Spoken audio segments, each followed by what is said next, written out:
নমস্কার, দেখছেন নিউজ 18 বাংলা। আপনাদের সঙ্গে রয়েছি আমি সোনিয়া। শুরু করছি সকাল 9টায় নজরে বাংলার। শুরুতে নজর রাখতে হচ্ছে বাংলাদেশ ইস্যুকে সেভাবে হাতিয়ার করতে পারছে না বঙ্গ বিজেপি, এমনটাই মনে করছে আরএসএস। এতে তারা অসন্তুষ্ট।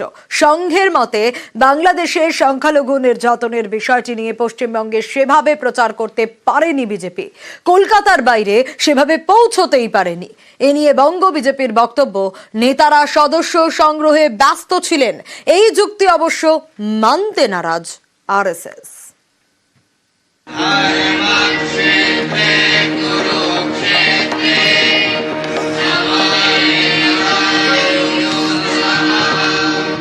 কেউ করছেন গীতা পাঠ, কেউ কলকাতার সভায়, কেউ নেমেছেন জেলায়।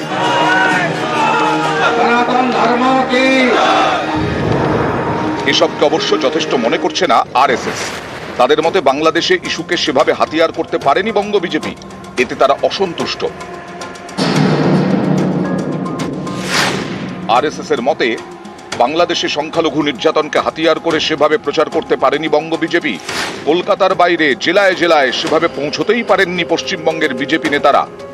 এই ইস্যু নিয়ে পশ্চিমবঙ্গের প্রত্যন্ত এলাকায় সংগঠন বাড়ানো যেত, কিন্তু তৃণমূল স্তরে পৌঁছতেই পারেনি বঙ্গ বিজেপি। গেরুয়া শিবিরের অনেকেই মনে করেন বাংলাদেশ ইস্যুতে মেরুকরণ অস্ত্রে শান দেওয়া জরুরি, তাতে 26-এর বিধানসভা ভোটে ডিভিডেন্ড পেতে পারে বিজেপি। বাংলাদেশে সংখ্যালঘুদের ওপর অত্যাচারের প্রতিবাদে অনেক সংগঠনই পথে নেমেছে। কিছুদিন আগে কলকাতায় মিছিল করে নগেন্দ্র মঠ ও মিশন, তাতে দেখা গেছে কুণাল ঘোষকে।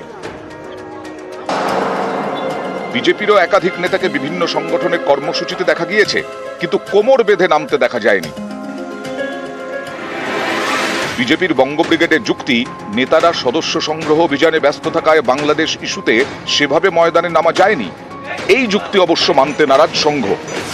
তাদের পাল্টা যুক্তি, সদস্য সংগ্রহ অভিযানে গিয়েও বাংলাদেশ ইস্যু নিয়ে প্রচার করা যেত, তাতে দলের সদস্য সংখ্যা বাড়ত, সংগঠনও মজবুত হতো, আবার একই সঙ্গে মেরুকরণ অস্ত্রেও শান দেওয়া যেত।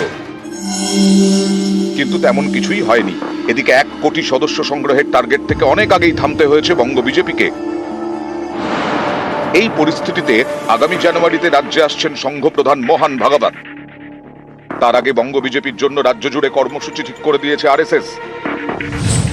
যেমন রাজ্যে বিজেপির 47টি সাংগঠনিক জেলায় বাংলাদেশ ইস্যুতে মিছিল সভা করতে হবে। প্রয়োজনে এই সব কর্মসূচিতে সাধুদের ডাকতে হবে। কোনো কর্মসূচি বিজেপির ব্যানারে হবে না। কোনো হিন্দু সংগঠনের নামে মিছিল মিটিং হবে, তবে প্রতিটি কর্মসূচির মুখ হিসেবে থাকবেন বিজেপি নেতারা। আরএসএস এর লোকেদের অধিকার আছে আমাদেরকে বলার, তাদের যেটা বলা সেটা বলবেন। ভারতীয় জনতা পার্টি খালি এককভাবে নয়, সামাজিকভাবে সবার সঙ্গে আন্দোলন করছে। আমরা সমাজের সঙ্গে আছি, বৃহত্তর হিন্দু সমাজ, ভারতীয় সমাজের সঙ্গে আছি, তাদের নিয়ে আন্দোলন। কিন্তু অনেকেরই প্রশ্ন, বাংলাদেশ ইস্যু তো কূটনৈতিক বিষয়, ভারত বাংলাদেশ দ্বিপাক্ষিক সম্পর্ক জড়িয়ে এবং অবশ্যই দেশের নিরাপত্তাও জড়িয়ে। এরকম বিষয়কে রাজনীতির অস্ত্র করা কি ঠিক? I don't think that the foreign policy intellectual world should really get overly influenced by the political side. Leave politicians to do what politicians do. It's not anybody's contention that everything in the past was wrong. And therefore it should not be anybody's contention that everything was right and therefore immutable. I think there is a reality out there. We need to have a balanced view of that reality. অনেকে এও বলছেন বাংলাদেশে সংখ্যালঘুদের উপর আক্রমণের প্রতিবাদ অবশ্যই হোক, কিন্তু সেই প্রতিবাদ কি ভোট রাজনীতি মাথায় রেখে করা উচিত? আমাদেরকে এটা দেখতে হবে কি এত সংখ্যার লোক এখন প্রবলেমে আছে, যেটা হচ্ছে আক্রমণ হচ্ছে ওদের উপরে, অত্যাচার হচ্ছে, এরকম অনেক দুঃখনীয় খবর আমরা পাচ্ছি। রাজনীতি থেকে উপরে উঠে কিরকম ওদেরকে সহযোগিতা করা যায় ওটার চিন্তা করা দরকার। এটা রাজনীতির প্রশ্ন না, প্রশ্ন হচ্ছে বাংলাদেশে শুধুমাত্র হিন্দুদেরকে পিন পয়েন্ট করা হচ্ছে। সমস্ত রাজনৈতিক মতবাদ ভুলে দিনের শেষে আমি হিন্দু, এখানে প্রশ্ন আমার অস্তিত্ব রক্ষার, সেখানে কোনো রাজনৈতিক মতবাদ বৃহৎ স্বার্থে সমস্ত হিন্দুকে এক হতে হবে।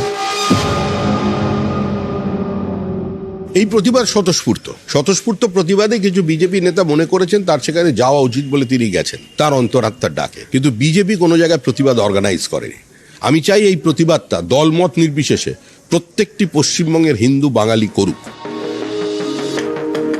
বাংলাদেশে সংখ্যালঘু সম্প্রদায়ের উপর হামলার অভিযোগ এবং যা নিয়ে আন্তর্জাতিক এবং জাতীয় স্তরে কার্যত আলোড়ন পড়ে গিয়েছে তা যে রাজনীতির অঙ্গ হতে পারে এটাই বিজেপিকে মনে করিয়ে দিতে চাইছে আরএসএস। কিন্তু বর্তমান রাজনৈতিক প্রেক্ষাপটে স্থানীয় স্তরে আগামী দিনে সেই ইস্যু নিয়ে কোনো জটিল অবস্থার সৃষ্টি হতে পারে কিনা তা নিয়েও থাকছে প্রশ্ন। ক্যামেরায় গোপালের সঙ্গে সুস্মিতা, নিউজ 18 বাংলা, কলকাতা।